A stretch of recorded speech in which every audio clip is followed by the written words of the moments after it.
Shri Bhagavad Gita, chapter 13, Nature, the Enjoyer and Consciousness.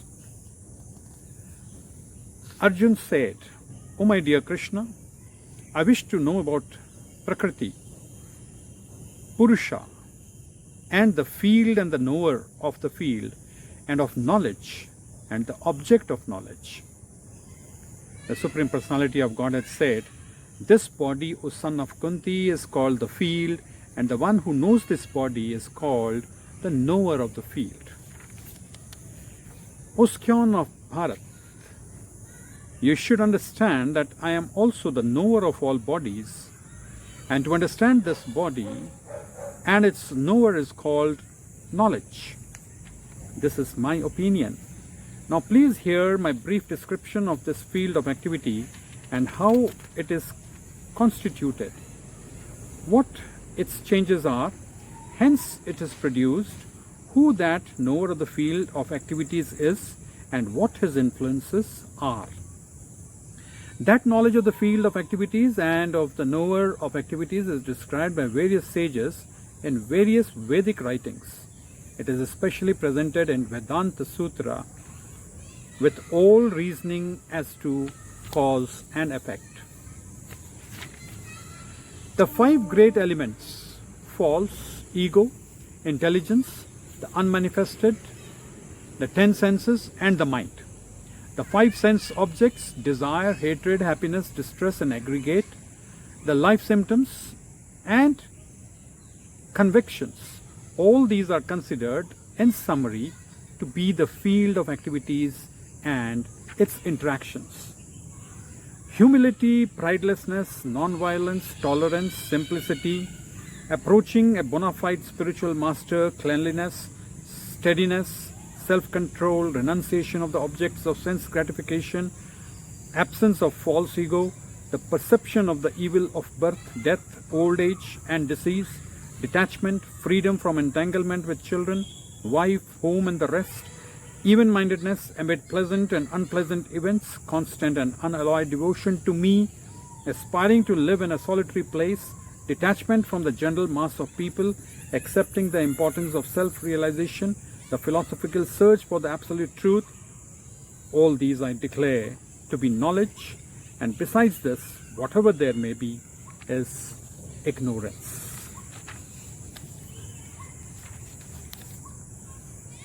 I shall now explain the knowable, knowing which you will taste the eternal. Brahma, the spirit, beginningless and subordinate to me, lies beyond the cause and effect of this material world. Everywhere are his hands and legs, his eyes, heads and faces, and he has ears everywhere. In this way, the super soul exists, pervading everything. The super soul is the original source of all senses, yet he is without senses. He is unattached, although he is the maintainer of all living beings. He transcends the modes of nature, and at the same time, he is the master of all modes of material nature. The Supreme Truth exists outside and the inside of all living beings, the moving and the unmoving, because he is subtle. He is beyond the power of the material senses to see or to know.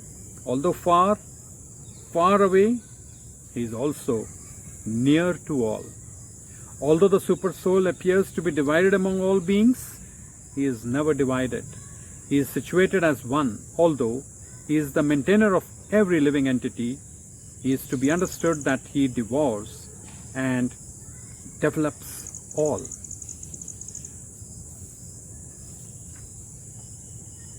He is the source of light in all luminous objects. He is beyond the darkness of matter and is unmanifested. He is knowledge. He is the object of knowledge, and he is the goal of knowledge. He is situated in everyone's heart. Nanak Dev Ji says, "Ape kanda tol taraji, ape tolan hara." Ape kanda tol taraji, ape tolanhara means he himself is the pointer of the balance, he himself is the weight that we use for balancing, he himself is the balance, and he himself is the one who does weigh the objects in the balance. So something very, very amazing and great knowledge to comprehend. Thus the field of activities, the body, knowledge and the knowable have been summarily described by me. Only my devotees can understand this thoroughly and thus attain to my nature. Material nature and the living entities should be understood to be beginningless. Their transformation and the modes of matter are products of material nature.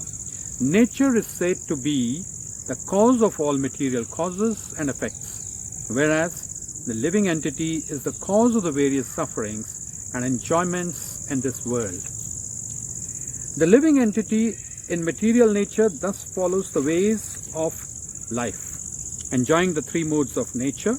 This is due to his association with that material nature. Thus he meets with good and evil among various species. Yet in this body there is another, a transcendental enjoyer, who is the Lord, the supreme proprietor, who exists as the overseer and permitter, and who is known as the Supersoul. One who understands this philosophy concerning material nature, the living entity, and the interaction of the modes of nature is sure to attain liberation. He will not take birth here again, regardless of his present position. Some perceive the Supersoul within themselves through meditation, others through the cultivation of knowledge, and still others through working without fruitive desires. Again, there are those who, although not conversant in spiritual knowledge, begin to worship the Supreme Person upon hearing about him from others. Because of their tendency to hear from authorities, they also transcend the path of birth and death. O Chief of the Bharat, know that whatever you see in existence, both the moving and the unmoving, is only a combination of the field of activities and the knower of the field. One who sees the Supersoul accompanying the individual soul in all bodies, and who understands that neither the soul nor the Supersoul within the destructible body is ever destroyed, actually sees. One who sees the Supersoul equally present everywhere in every living being does not degrade himself by his mind.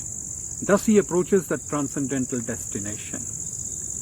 One who can see that all activities are performed by the body, which is created of material nature, and sees that the self does nothing, actually sees.